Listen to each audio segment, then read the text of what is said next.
everybody, welcome to my YouTube channel. My name is Jill, otherwise known as the Enlightened Target, and this channel is devoted to narcissistic abuse, awareness and recovery, parental alienation, complex post-traumatic stress disorder, and anything and everything associated with those three main topics. In today's video, we are talking about how the narcissist is able to move on to a new source of supply so quickly after a breakup with us.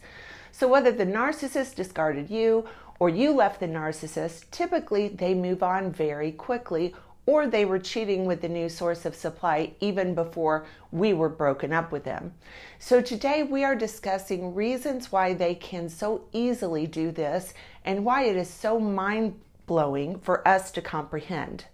If you're new to my channel, I would like to take a moment and welcome you and invite you to please subscribe and be sure and hit that notification bell because I put out new videos every week. Also, if you are interested in private one-on-one narcissistic abuse recovery coaching with me, please visit my website or send me an email. Both are linked in the description below. So today we are talking about why the narcissist moves on so quickly from one source of supply to another source of supply.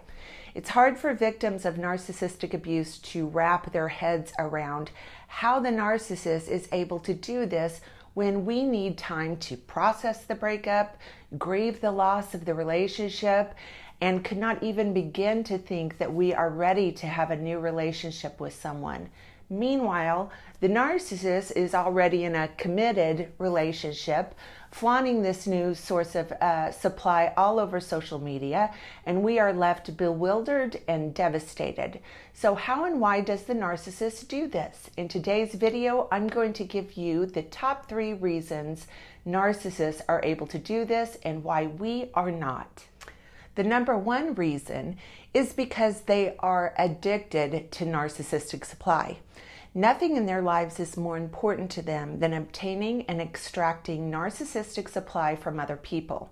Narcissists need continual validation that they are as special and perfect as they want to believe that they are, and they receive that validation through acquiring narcissistic supply from other people. But I know what some of you are saying. You're saying, but I was giving the narcissist tons of narcissistic supply. Why wasn't I enough? And my answer to that is that narcissistic supply can become stale, for lack of a better word.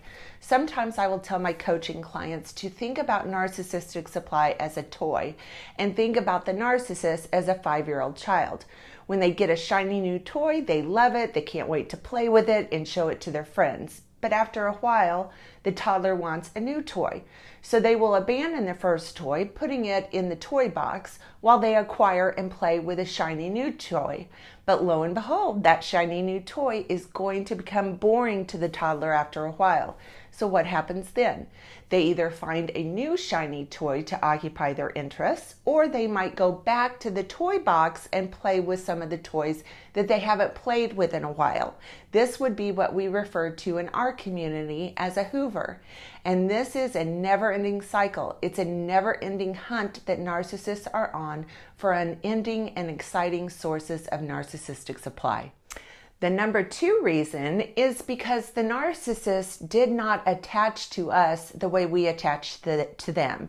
Regardless of what they told us during the relationship and during the love bombing phase, narcissists usually have an avoidant attachment style, meaning they don't attach to other human beings the way that we will. Usually, but not always, the target of a narcissist will have an anxious attachment style, which is basically the polar opposite to the avoidant style. There is also research to suggest that the cerebral cortex in people with NPD have been found to be less developed. This is the area that is responsible for memory, emotions, and behavior. Therefore, the narcissist is able to move on so quickly because their emotions do not go as deep as ours. Most times the target of a narcissist will be an empath, meaning we have a deep capacity to attach to other people, specifically a romantic partner. The narcissist, on the other hand, does not have the capacity to attach to another human being the way that we do. Think of it this way. When we get into a relationship with someone, we see it as a partnership. a give and take, a commitment between two people. A narcissist sees a relationship as what the partner is giving to them and how they and they alone feel when they are with this person. The narcissist is trying to fill this never-ending hole in their soul with narcissistic supply. We have the capacity to have deep attachment to another person.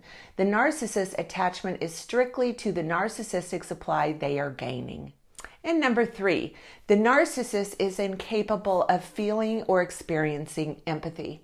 So while they know what they are doing is wrong, they know intellectually that they are hurting you, and in reality, they know they will be hurting the new source of supply as well. They do not possess empathy, so they don't care about the harm they cause. This is a really important fact for victims of narcissistic abuse to hear and understand. Narcissists know right from wrong. They just don't have the capacity to care. They don't have the ability to empathize with the people that they hurt. So when asking yourself, how is the narcissist able to move on with a new source of supply, narcissistic supply, so quickly? Remember, narcissists do not empathize with what they are putting their victims through. The narcissist is concerned about one person and one person only, and that is themselves. Okay, that's going to do it for today's video. If you like this video, please give it a thumbs up and please subscribe to my channel. Also, follow me on Instagram. The link is in the description below. Thanks for watching, everyone.